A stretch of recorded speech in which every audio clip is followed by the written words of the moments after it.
Hi, my name is Darren Joseph from HCJ.tax, and we're the team that seeks to demystify that sometimes confusing world of international tax. And today, we have the honor and privilege of having another conversation with Mark. Mark, would you like to introduce yourself? I'm Mark Morris. I'm based in Zurich. I've been here for nearly 30 years, and I've exclusively devoted myself to automatic exchange of information since the year 2000. And I've been consultant to the EU Commission, the EU Parliament, the OECD regarding automatic exchange, as well as consulting for Tax Justice Network and various other parties. And I would say today, after 25 years, I'm the only person in the entire world that is promoting structures in 4 or 5 different territories that nobody seems to touch. But we'll go through those territories today. Fantastic. Well, what if it's a passive NFE? Now you got a problem. Now you got a big problem.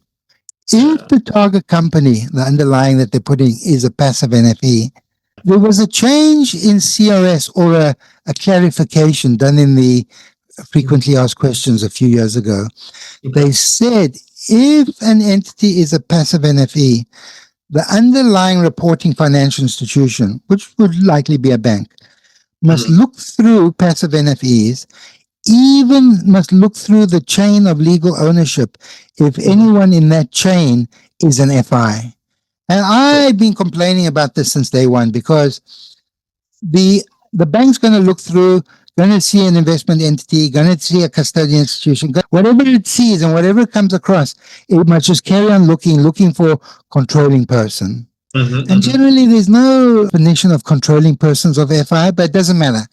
It wants the bank to report on the controlling persons of the FI. In fact, it wants you to report on all types of entity, whether it's non-reporting FIs, such as central banks, government entities, international organizations, and look for controlling persons. It's silly, but if there's a trust, because I, more often than not, which I didn't explain, we have a trust holding the trust is participant.